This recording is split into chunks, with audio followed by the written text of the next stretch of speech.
Aloha, I'm Kirsten Baumgart-Turner, and this is Sustainable Hawaii at thinktech.com, streaming live educational and civic engagement on the internet and Oceanic Channel 16. Today we're talking about how to accurately measure sustainable growth. At the recent completion of COP21, the 21st convening of parties about how to address climate change in Paris, the parties called it the single most important collective action for addressing climate change ever agreed upon. However, as Conservation International CEO Peter Seligman said, the hard work of delivery begins now. The security of nations and humanity depends upon the reduction of emissions and the protection of nature. U.S. Secretary of State John Kerry said that American enterprise and businesses would play vital roles in the process. So in this revolutionary change from a carbon-based economy to a nature-based one, from running on fossil fuels to running on clean renewable energy, we need a paradigm shift for how we determine our economic well-being, one that is not based on traditional carbon market-driven economies. Under this new paradigm, how will we measure national growth and prosperity? Our guest today will walk us through an alternative approach that goes beyond GDP, gross domestic product, our traditional form of measurement. Here to help us unpack these issues is Hawaii Pacific University professor Regina Ostergaard-Klem. She's an associate professor of environmental science in the College of Natural and Computational Sciences at Hawaii Pacific University. She teaches in both the undergraduate level environmental studies program and the master's program in global leadership and sustainable development. She also received an average A+ rating from her students at Rate My Professor's online website. She has co-authored Hawaii's Genuine Progress Indicator, otherwise known as GPI, report, and the last 3 annual reports for the Hawaii State Environmental Council. Welcome to our show today, Regina. We're so glad to have you. Thank you very much. I'm happy to be here. Now, I understand you did your doctorate at Johns Hopkins University. Yes. In, let's see if I can get this right, Okay. Systems Analysis for Economic and Public Policy. That's Yeah. a mouthful. Can you help us understand what that means? Sure. At the risk of dating myself, this was about 20 years ago. I graduated in 1997. And it was really before interdisciplinary degrees were on the forefront of education and higher education. So I had a professor there who was originally an engineer and had decided that in terms of environmental problems, there was no way that we could address environmental problems without including economics and decision-making for public policy makers. So I was fortunate enough to be brought into the program and take not only just an environmental engineering set of coursework, but also an economics set of coursework to combine the two in an interdisciplinary way. That's phenomenal that he had that insight. One of the things that I'm so encouraged is that that's more and more the case over the years, to the point that now people are graduating with undergraduate degrees even in some very specific application of environmental studies as well as engineering for decision making, for better public policy, but also for better corporate policy. Definitely. Can you tell me some of the applications that you've been fortunate to make and what are some of the different job positions you've had with this degree? Oh, sure, definitely. I just have to always laugh because my advisor, Dr. John Boland, at that time he would go into a certain meeting and sometimes he would say he's an environmental engineer, and then in other contexts he would say he was an environmental economist, and it just depended on which set of people he was dealing with. So but fortunately nowadays it's more accepted that we have interdisciplinary degrees, and throughout my career I've been able to use the degree to work on anything from managing environmental programs overseas, working for the U.S. Agency for International Development, and then of course now teaching. I've been able to bring that background and the interdisciplinary point of view to all of my classes because it's a necessary ingredient if we're looking at environmental policy today. So what are some of the interesting things you did with USAID overseas? So at USAID, we worked on, I was in the Global Environmental Center at the time, based in Washington, D.C., and I managed urban environmental projects throughout the world, globally. So we looked at urban energy systems, we looked at pollution prevention, we looked at environmental management systems. So all different types of tools and decision-making, ways to help decision makers to make better decisions and manage the environment better.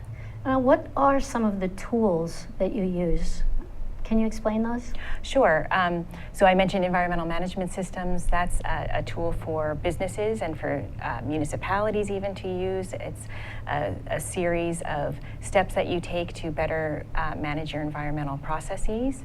Are these computer programs? So that in particular is not necessarily a computer program. It can be where corporations or municipalities go and document all of their environmental impacts, and then they come up with strategic planning almost to try and figure out how to address those. But there's also decision-making tools that are models that can be programmed. And these are economic models, so they're like input-output models. You can vary the priorities within the software program? Definitely, yeah. Multi-criteria decision-making or multi-attribute decision-making, where the modeler's job is to look at the preferences of the decision makers, and you can weight different areas of where the decision maker prefers, if there's a greater weight on the environment, if there's a greater weight on the economy, and then model those types of things and create different scenarios so that the policymaker can see if he or she chooses one option, what are some of the potential impacts of that versus another. And hopefully the goal is to balance all of these.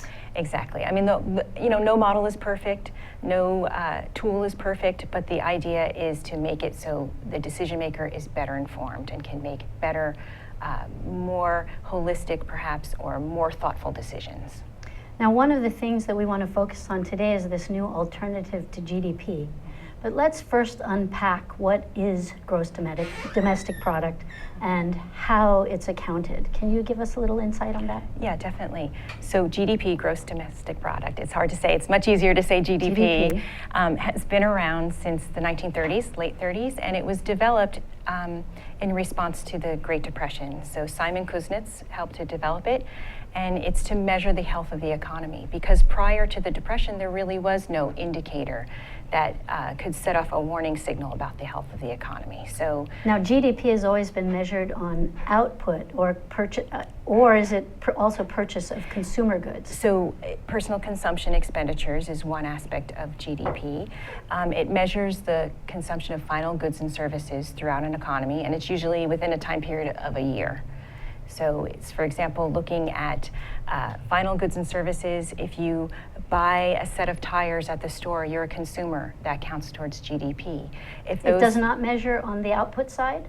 So, but if that set of tires is then as an input into making a car, and the car is the final product that gets measured in GDP, the tires aren't included in GDP. It's only at the point of sale. So there are some real gaps in how we're measuring, even though it's from a very specific traditional industrial consumer model.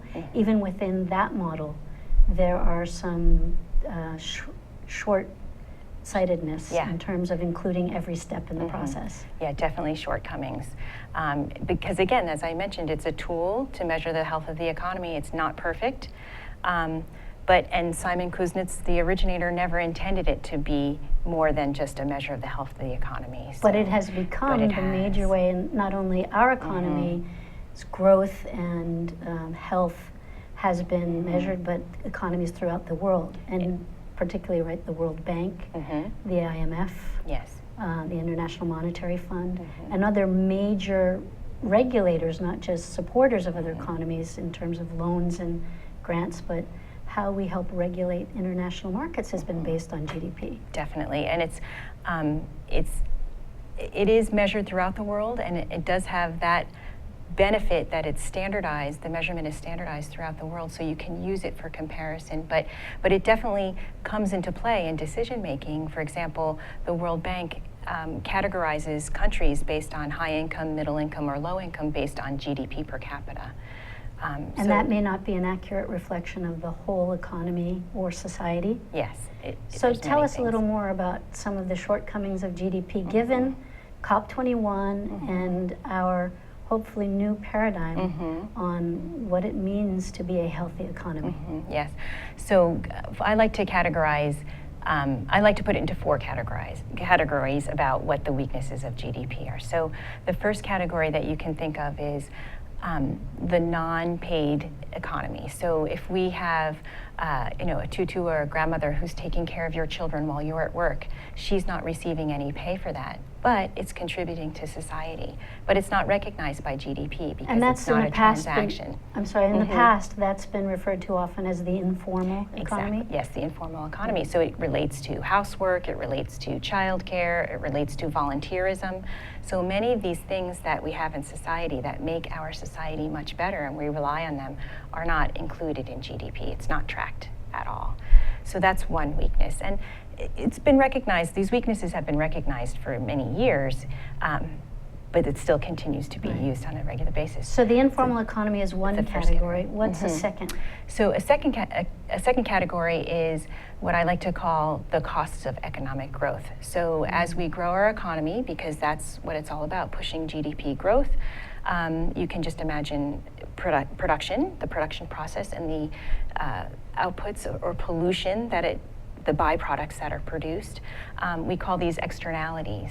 And they're externalities meaning those items that we didn't necessarily plan on or put into our models. Exactly. One reason is because we didn't know what those impacts were going to be long ago when we created these models. Another is because we don't have an appropriate tool to measure them. Is that correct? Right. Yes. So even within a market transaction, if you are buying a certain good and there was pollution that was created as a byproduct of that production process. Such as? Such as the example that I always use for my students is if you're a plant, I always use the word gunk as a generic type of pollutant, right? That so sounds very So if you have a factory that's producing widgets, which is a generic decline kind of thing, and it creates gunk as a pollutant, and you live downriver from the factory, and the gunk is impacting your health.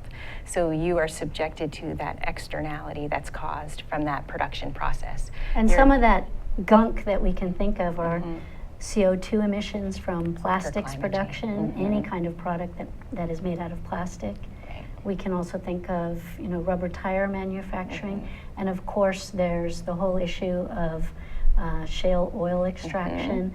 So we could go on and on about the gunk that is produced as a result of the widgets. Yes, exactly. And particularly in our fossil fuel-based economy, the biggest gunk that's receiving the most press these days is carbon dioxide and just greenhouse gases that are related to that.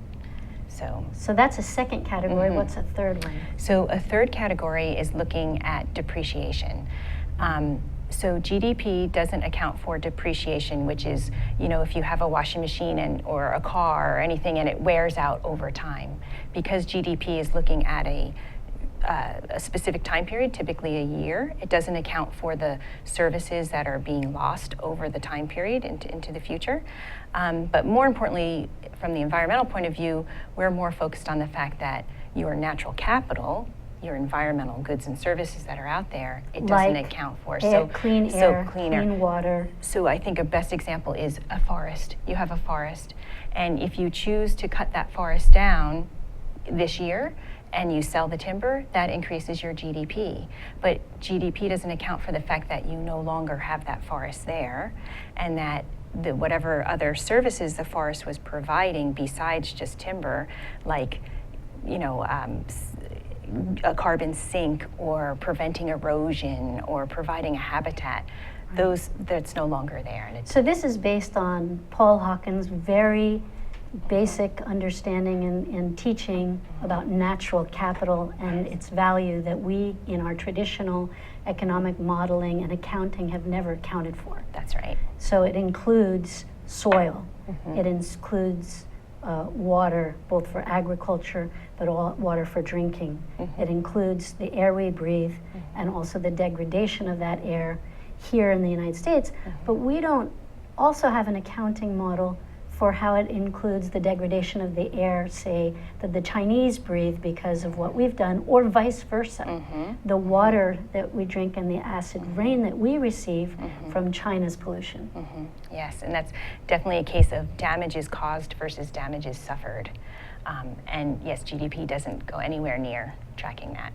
So what are some of the alternative models that have been suggested in addition to GDP or in place of? Okay, so let me just address one more Sure. idea about, and one more miscoming or misgiving, whatever.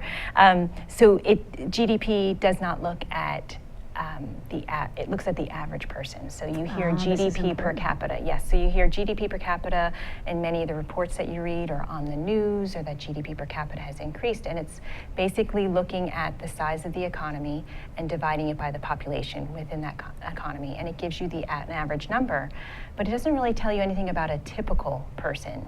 So if you have So it doesn't show, for example, the potential discrepancies in distribution of income. Exactly. So we know that when there's an average out there, it tells us what the addition of all the different numbers is and comes out with an average, but it doesn't tell us the 50% below and 50% above that a median would give us. Yes. Or the qualities of those. It says nothing about quality. No, it doesn't. So there's nothing about distribution of income or distribution of wealth within the GDP process. Right.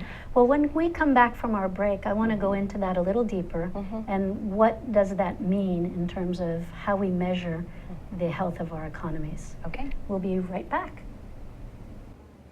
Aloha, my name is Reg Baker, and I'm the host of Business in Hawaii with Reg Baker. Business in Hawaii is a program that is positive stories about business in Hawaii. We're tired of hearing the negativity and why it's the wrong place to have a business. We talk about the positive reasons for having a business in Hawaii and how to be successful. We broadcast live every Thursday at 2 o'clock. We look forward to seeing you. Aloha. Hi, I'm Chris Leatham, and I'd like to invite you to come and watch my show every Wednesday at 3. I'm interested in a variety of issues that have to do with politics and our local business economy. And I'd like to bring on guests who like to talk about everything from technology to social media to what we can be doing to improve our environment. And so I'd like to invite you every Wednesday at 3 to stay and watch my show here with Think Tech Hawaii. And I'll see you there. Yes. Hi, I'm Kirsten Baumgart-Turner, and we're back with Sustainable Hawaii and Dr. Regina Ostergaard-Klem. We were just discussing what the fourth category basically that gross domestic product does not measure. So can you tell us a little bit more about the basic difference between richer or poorer that's not reflected in GDP and indicating the health, the actual realistic health of an economy? Oh, yeah. So the GDP measures the health of the economy overall, so that as the economy is growing larger and getting bigger, then typically that's regarded as a good thing. An analogy is an economic pie, that as the GDP grows, the economic pie grows, and that means that each of us has the opportunity to have a larger slice of that pie. But it doesn't mean we're having it, No, right? And as we know, the discussion, particularly in this election cycle, is the great difference between the 1% and the 99%. Yes, yes. So GDP doesn't capture any indication of what the distribution of income is, what the average slice of pie is, but doesn't necessarily talk about whether that's true. It could be, one person in the economy has all of the income and everyone else is left with really nothing. And yet still the average would look like we're healthy and equal and growing in a positive way for all of the population. Yes. Great. So what are some of the alternative measurements that are out there, and when did this discussion start? Well, as I mentioned before, the weaknesses of GDP, acknowledge of that has been around for years, but the beyond GDP literature, so to speak, has really taken a big increase, has really increased largely from the early 2000s. Beyond GDP, indicators and research into it has gone on, definitely since the late 80s and the 1990s. But there was a big push to look at beyond GDP that was leading up to Rio Plus 20. And this was from our European counterparts. And Rio Plus 20, for our audience, is the 20 years after the first environmental Summit. Conference addressing climate change. Right, exactly, and that was in 2012. So it reached the press. President Sarkozy, then president of France, had commissioned a report to be done about beyond GDP indicators, and 2 Nobel Prize economists were on that committee. And this raised a lot of press about, yes, we need to go beyond GDP. But the question remained, well, where was that being done, and what indicators can be used to go beyond GDP and to capture the things that are not ordinarily captured? Now, I would think this would have traditionally been addressed by economists, but you have an engineering background. So is that typical now that more and more non-economists are looking at this question? So I think there's a very strong connection between looking at the economy and how the environment is impacted by the economy and the biophysical factors that are being changed from the economic activity that then results in costs and benefits that need to be captured. So whereas I come from an engineering background originally, my PhD work looked at environmental economics and decision making, so that's where the two, so to speak, meet and the rubber hits the road. So these alternative indicators have to find some way of measuring things that are besides just the flow of goods within the economy. So if we're talking about the environment, we're talking about biophysical changes. If we're talking about social aspects, then yes, it should include people who have backgrounds in psychology to talk about subjective well-being.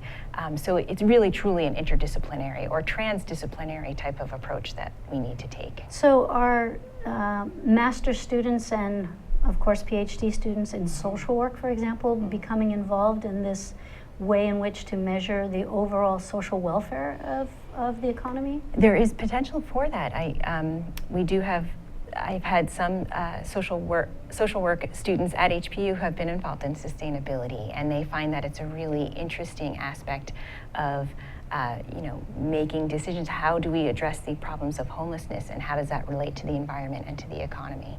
That's actually one of the things that we've emphasized, I try to anyway, on every show, is that social justice and equitable distribution of income are integral to having a sustainable long-term worldwide economy. So we can't ignore those issues in our quest for more sustainable development, because obviously one of the things is we can't expect developing nations or impoverished communities to emphasize more sustainable approaches, which sometimes take more resources, not always, but certainly take a more thoughtful approach in which we can have the luxury to step back and look at these things. Whereas if you're looking every day to be able to fulfill your basic needs, that may not be something that people want to consider, or they may want to, they cannot. They can't. Yeah, Right. they're not afforded that luxury, yes. Right, right. But I think the idea is to keep the three-legged stool of sustainability in mind as we go through and look at different alternatives. And That just to is- remind our viewers, the three-legged stool is The economy, economics. right? Economics, environment, and social impacts. And equity. Equity, Yeah. yes. Yeah. So I think that's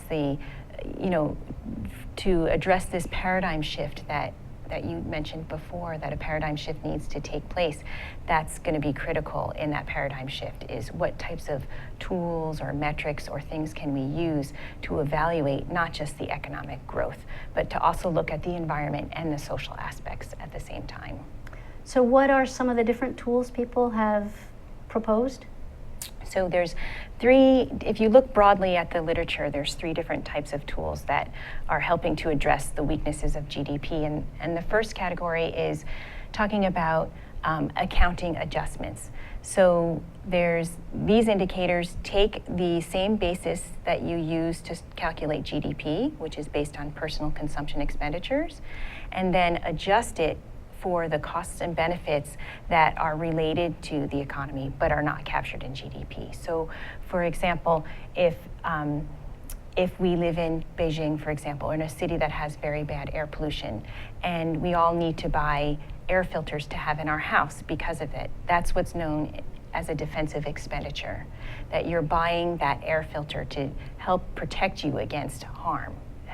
So that would be included in consumer goods consumption, and therefore it's an adjustment to gross domestic product accounting. So it would increase GDP because you're buying the air filters, but for what reason? It's for a negative reason. So there still is a negative cost on society of that air pollution, but it's reflected as a positive in GDP. Right, so in that alternative adjustment model, it would be also on the negative side be balancing out. Yes, it captures that and it will adjust it accordingly. And the same way that you can add positive things, like we mentioned volunteerism before, or we mentioned the unpaid workforce, those things that contribute to society but aren't included in GDP, it can add that as a benefit. So essentially GDP is not accounted for the liabilities. It's only accounted for the asset side. Yes, it's only looking at one side of the balance sheet, yes. Okay. So that's the first category. So the second category is more of a supplemental approach to GDP. So it might include GDP, but it would include GDP, but it supplements it with other indicators such as life expectancy or education. The Human Development Index is one example where you look at GDP per capita, but you also look at what level of education has been attained and also what is the average life expectancy of your population. Wow, how do they measure that? The average life expectancy? Yeah. Or it's based No, I mean, or all how they of put it those. together. And that's actually pretty straightforward because you have GDP per capita, you use epidemiological studies to find out the life expectancy, and then there's whatever the country tracks on educational data of who's completing a certain level of education. But not all countries have that data, so how do they track that? There's certainly got to be some investment capital somewhere to allow them to collect this data. Yes, and through the UN, that's one of their main goals through the Millennium Development Goals, and now their upcoming post-2015 sustainability goals, SDGs. Maybe talk That's for a one of the moment aspects. for our viewers about the Millennium Development Goals. Okay. We may not all be aware of that. Okay, sure. So the MDGs, as they're known, was a set of 8 goals that was brought about by the UN from the year 2000 to 2015 to track what would result in a more sustainable global world.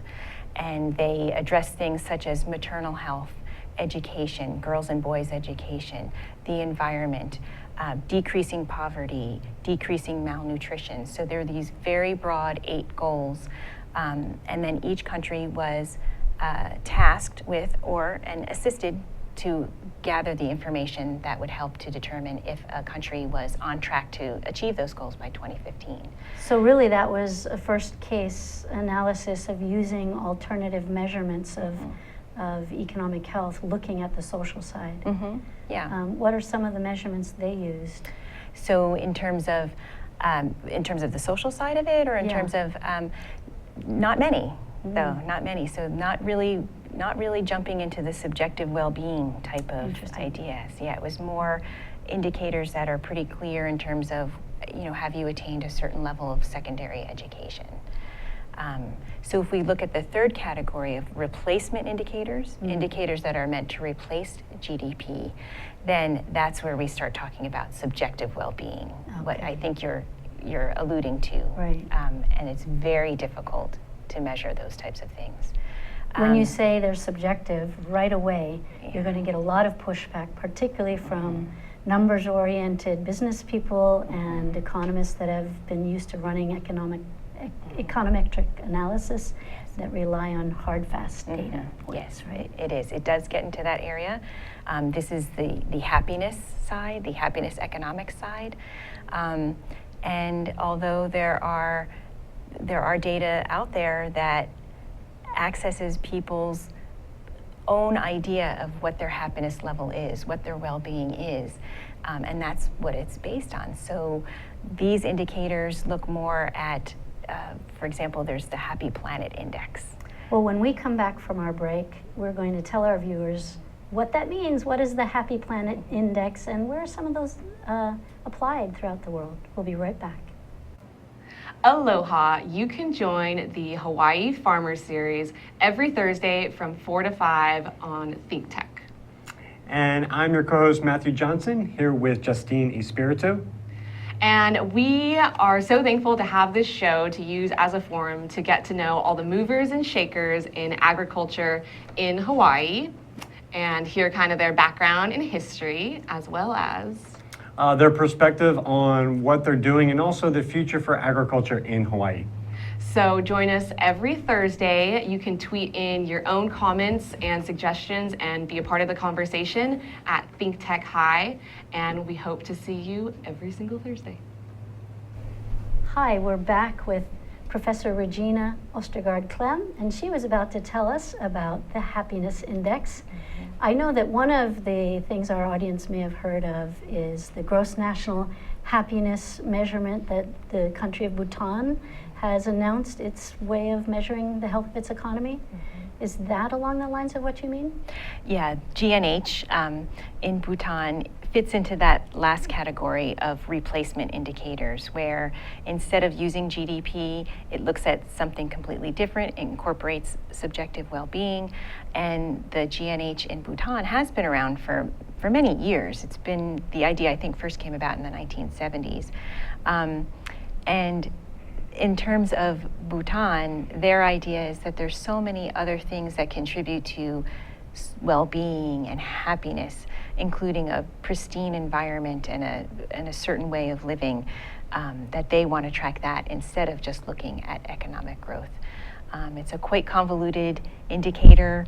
I think there's 9 different contexts and multiple indicators within, comes out to be, 90 indicators that they have to keep track on. It's really quite unwieldy. Now, how do they achieve this? Is it through surveys of the population? Yes, yeah. And how sophisticated are those surveys? And that I'm not really sure about. I think in terms of my research, it's an interesting case study, but it's because it's so unwieldy, it's not necessarily applicable to what we could use here in Hawaii or in the United States. It's a great ideal, it brings up that part of the discussion that really needs to be had, but I'm not sure if it's really the best case or the best model for us.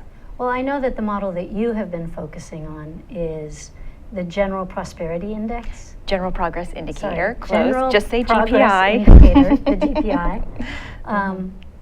Actually, that makes a big difference because progress is one of the issues at the root of how we measure things, because we look at progress as continual growth, right? Buildings, construction, and maybe part of this paradigm shift is to look at what progress means differently. So the General Prosperity Index. Genuine Progress Indicator. Oh, I'm sorry. Yeah, that's okay. You see where my bias is? I just say GPI, right, definitely. Yeah. Genuine Progress Indicator. Tell us a little bit more about that. And I think you brought a visual to slide. show us. Yeah, we could. Okay. Oh, there we go. So the Genuine Progress Indicator fits into the adjustment category, so that we're taking GDP, the personal consumption expenditure, which is the root base of GDP, and instead of going on to calculate the rest of GDP, we use these 26 indicators to adjust both up and down for what we can say is progress within our society. So this wheel right here, this graphic actually comes from Utah. There's been 8 states in the United States that have used the Genuine Progress Indicator and applied it to that particular state. And this is Utah's wonderful graphic, so I always tend to use this one. And you can see of the 26 indicators, they break down into 3 broad categories: economic, environmental, and social, which corresponds to the 3-legged stool that we talked about before for sustainability. And you can notice on each of the indicators, there's a plus or a minus sign that tells us whether it's going to indicate up or down. To adjust, is that it will adjust upwards or downwards based on whether it's a cost or a benefit. Now, what are some of the non-monetary indicators or ways in which you measure the indicator? So because this is an adjustment indicator, everything is measured in monetary ways. So there is a dollar sign that's assigned to each of these different factors, and how we get there is, is another, I can explain that as well. So if, for example, we're looking at the economic section, then we can talk about making an adjustment for income inequality. This is what you and I talked about before, about regular GDP doesn't show much about the distribution of income within a society. And the income inequality indicator within the GPI uses the Gini index, the Gini coefficient, to adjust for making it more apparent of where most of the income lies within your society. Now, how did Professor Gini, our Italian friend, yes. come up with this coefficient? Can you break that down a little for us? So it's a coefficient that runs between 0 and 1. So you'll see it as a decimal. Sometimes you'll see it as a percentage. And 0 is where everything is perfectly equal, that we all have the same income. And 1 is where one person has all of the income within your society. And so it flows between 0 and 1, 30%, 40%, 50%, and it tells you how evenly spread your income is within your society. So, in other words, the Gini coefficient would be calculated and then applied to the total number for the health of an economy, and it would be adjusted. It's like adjusting for net present value, or for today's dollars versus 1950s dollars. Yeah. That so would be something people could identify. Yeah, you could look at it that way. And the Gini coefficients are calculated for the U.S. and for each individual state within the U.S. as well. For the case of Hawaii, it's not so indicative because the Gini coefficient doesn't really work as well with small populations. Now, why like is that? Hawaii. So it's because it's a smaller sample size, that if you're calculating this coefficient with fewer participants, fewer people in the population, it doesn't really reflect. You need a broader sample size to get a much better view of the distribution within your society. There's not enough data Yeah. to make it useful. Yes. What are some of the other different applications for Hawaii? And you have selected GPI as a way to measure, particularly for our annual environmental report to the Environmental Council, the Hawaii State Environmental Council, in which you've been assessing the overall state of our economy from a more balanced, sustainable perspective. So we've done technical reports for 3 of the annual reports. So we did 2012, 2013, and 2014 for the Environment Council.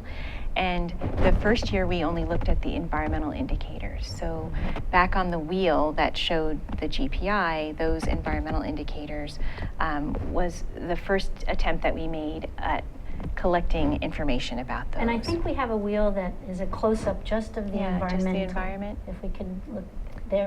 Next one. Next one. Environment. There we go. So as I mentioned, the GPI has been around for a while, since 1997, and the 26 indicators have been chosen and standardized. They're chosen so that they don't double count, and they've been standardized across different applications of GPI throughout, national applications, global applications, and now at the state level within the U.S. So when we did this for Hawaii, the first year we looked at the environmental indicators, and what we found was because the GPI relies on publicly available information, publicly available data, we did our best with, so Kirsten Olsen, I should mention Kirsten Olsen is my colleague at UH Manoa, and that we've been working on this, and our host of students that have been helping us throughout the years. That's a name I'll remember. Yes, definitely, exactly, very close to yours.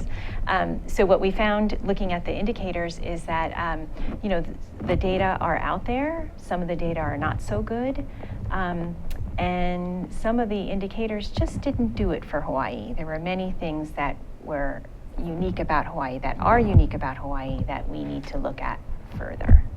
Now, what are some of the indicators on that wheel we're looking at that we don't have very good data for? So let's look at the net loss indicators there. So there's wetlands, farmlands, and forest cover. So this looks at the total acres of those types of land uses, and it tracks a loss of it because that's a cost to society. So perhaps if we have development that might develop on agricultural land, the development might increase the GDP in terms of property values, but then again, that might come at a cost to society. Because we no longer have that natural resource, for example, in photosynthesis of the trees on that land, that's available for the general public. Yes. Yeah, Got and it. the same with wetlands, and the same with forested areas. With forested areas, you look at the acres of forest, and if the forests are chopped down, then that could be a cost to society. And in Hawaii, it would be even more particular. What if that was a forest of ohia trees, and those were lost? Does that come at an additional cost to society, a cultural loss to society? Right. Because ohia trees are endemic to Hawaii and have been part of the fabric of Hawaii's ecosystem. And as we lose more and more of those endemic or native only to Hawaii plants, that we are breaking down our ability of our ecosystem to continue providing the resources that we need to survive. Right.